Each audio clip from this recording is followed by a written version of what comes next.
Hello and welcome to another battle report. Today it's 300 points with the operations subsection versus Tunguska. Today's scenario is domination. It's a 4-quadrant scenario where you get points for having the same number or more quadrants than your opponent, and at the end of the game a bonus point per hack console. On the screen there you will see the 4 consoles. My opponent Tunguska went to the top of the board there, I'm at the bottom. I chose deployment, he chose the turn, and he chose to go first. Okay, here is my opponent's force. It was 2 groups. In the first group, you see boxed there, is his main group. You've got Mary Problems, Zonmort, Zonmate, a bunch of Securitates, Spectre, who's hidden away for most of the battle, Krizia Borak, some Zonbots. In the second group, you have 3 remotes, 2 for the orders, 1 for the missile launcher, and a war core for the order. Now for my group, I tried to go for as many orders as I can, so I capped out at 15. In the first group I have a Dakini core. I used the Apsara's Rem driver on the Dakini sniper to give him high BS. Also I've got a Harris there, a Pavati, a Diva and a Rudra, a Lameth Rebot for the repeater, and I've got a Shakura lieutenant with Strategos to give the order to somebody else. In group 2 I've got the Apsara Evo hacking device, Danvers hacker with a pitcher, 2 proxies. 1 proxy engineer's main purpose is to try and fix the core group, and the forward observer is to potentially mark people for long range missile strikes from the bot. And now for deployment. You see boxed there is my core link team hiding away. Most of my force here is hiding in buildings. They have roofs on them, but they were moved to make it more obvious what's going on. They're hiding in buildings in case my opponent's first turn tried to do any sort of shenanigans with targeted and then do missile strikes from his backboard edge. You've got there boxed my Harris link team. In that box there is my Eva hacker, my Apsara and my lieutenant. On his side you have his main group there with his Grenza in and others. Mary Problems is there. Inside the building you have his Heckler, and also boxed there you will see his Zonort, who is ready to push forward in the first turn. Turn 1, first of all his Zonort raced forward with its impetuous order. Racing forward you see there. Unfortunately he came round, he was concerned about my ARO from my missile launcher there, so he dodged forward. He then, unfortunately within 8 inches of my hacker, he was able to dodge the missile shots from my ARO piece there. Unfortunately for him, my hacker was able to immobilise him with Carbonite. His next set of orders, he moved Mary Problems forward. She first of all pushed the button.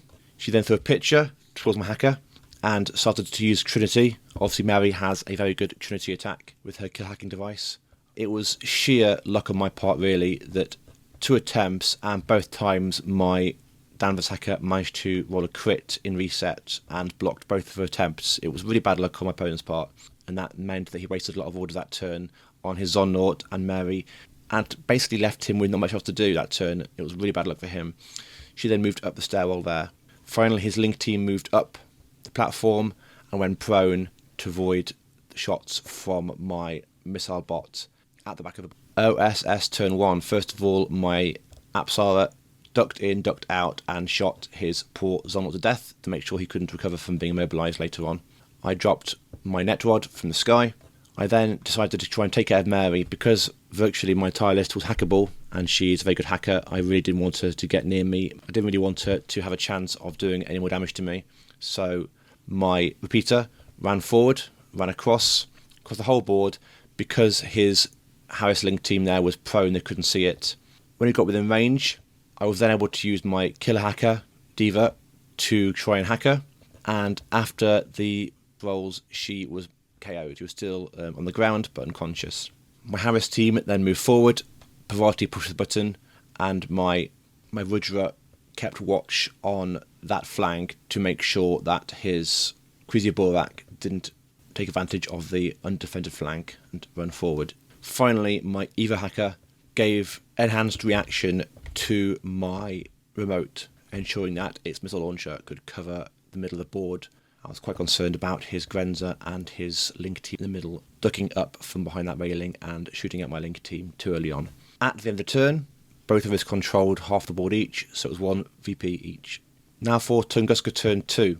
His hacker was concerned about my reaction bot there with its missile launcher ARO him, so he ducked, went down the ladder, went across, there was no line of fire there. Moving through the window, I could see him through the window, so he ducked, crawled towards the button and pushed it. He then had to try and get Mary Problems up, so he moved one of his Zonbots across and up to try and heal her with his doctor, and fortunately with a good medical roll he was able to recover Mary Problems. With the way his first turn went and the way his bad luck went, it wouldn't have surprised either of us if he had failed that roll, but fortunately for him he didn't. Then his Crazy Borak moved up to try and cover that flank. Mary moved backwards away from my repeater. Because she started in the repeater's 8-inch zone of control, I tried an ARO with Trinity. She used a Trinity back on my hacker. Fortunately for me, I managed to pass my BTS rolls because, of course, she's very, very good at getting through people's BTS with her hacking, and Trinity in particular. And that was the end of his turn. Now for OSS turn 2. My repeater moved towards Mary to try and knock her out again. She intervened with an ARO and was able to isolate my drone. My Harris Link team on my right hand flank moved forward, took a shot at his Zonbot and took it out, used Climbing Plus to climb up the building and started taking shots at both Mary and his Link team there. Mary's Mimetism -6 as well as the range band meant I couldn't really hit her from this range. Pavarti leapt up as well, and then the Rudra moved up onto this commanding position. Some shots there from my Rudra. I thought I might as well. His Link team could see me there because they were prone. I could see Mary because we were equal elevations, but I couldn't hurt her. My Rudra started firing its Red Fury and was able to take out some of his Link team there. It then moved across and shot at his hacker as well, also knocking it out. Then my Danvers hacker lobbed a repeater towards Mary, and then once again my Diva with its kill hacking device was able to hack through that repeater and once again knock out Mary, her strong BTS saving her from being hurt further than that. My Evo hacker gave enhanced reaction to my Rudra. It was in a superb position there, commanding over a lot of the battlefield and could see a lot of his army, so I was very happy with it being that high up. Lastly, my Proxy Mark 5 went up onto the top of the building and went into suppressive fire because I was scared of his Crazy Borak coming around and being able to get an angle on my Diva before my Rudra, or provided you could see him. At the end of the turn, we once again had half of the battlefield each, so it was 2 VP each. Now for Tunguska, turn 3. This red cylinder is his Crazy Borak, moved round to take a shot at Pavarti. He wanted to basically dismantle my Harris one person at a time. Pavarti went for the Hail Mary and used her Flash Pulse. She rolled well, he didn't. Really bad news for my opponent there. The Flash Pulse managed to stun him, which really took his Crazy Borak out for the rest of the game, being turn 3 and all.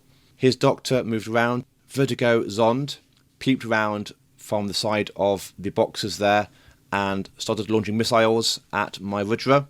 My enhanced reaction helped me out a little bit, but his range band was better than mine. My Rudra took a bunch of hits. After the end, my Rudra had taken a single wound. Fortunately, its armour held out against the other shots, which again, pretty lucky for me. Armor-piercing explosive weapons aren't anything to be sniffed at. Fortunately for me, it was able to survive the turn.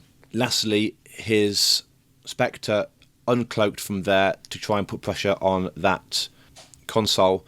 At this point, I think him losing his Borak was probably the death knell for him. It put him in a very bad position for my turn 3. Finally, it is my turn 3 for OSSSS. My Core Link team, now feeling pretty free to move forward. I'd guarded them for most of the game, using them to sort of cover the area because I was concerned about them being shot too early. Moved forward and round.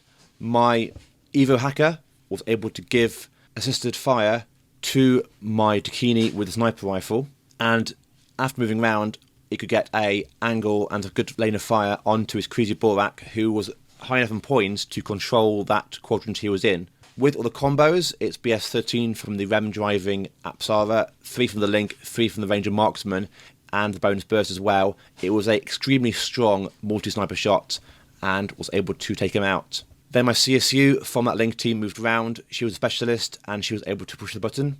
My Diva moved around and was able to flip the other console. He was taken out in the process by a flash pulse from a drone off the screen there, but the damage was done. That turn 3 was absolutely crippling for him and great for me. the flipping of the consoles, as well as the taking out of some of his key pieces like the Borak, meant at the end of turn 3 it was 7 VP to me and 2 to him. Quite a rough game for him, really. It was going fairly evenly. I think there was 2 main points for him that resulted in him being on the back foot. First of all, his first turn was very bad, putting his Zond Naught a bit too close to Mahaka and it being immobilised really hurt him. Otherwise, he had a good chance of taking out my Lieutenant and my Rev Driver in one go. Also, his Borak being hit by Flash Pulse at the end of the game was very unlucky, and it really locked him out. I think the Borak could have had a good go taking out my Harris Link team there and dominating that part of the board, and that meant I would have had much less to deal with him. And there we go. Thanks for watching. Hope you liked it. There'll be a top 5 hopefully next week. If you like this, please can you support me and listen to my Patreon and my podcast. And that's it. Thank you. Bye.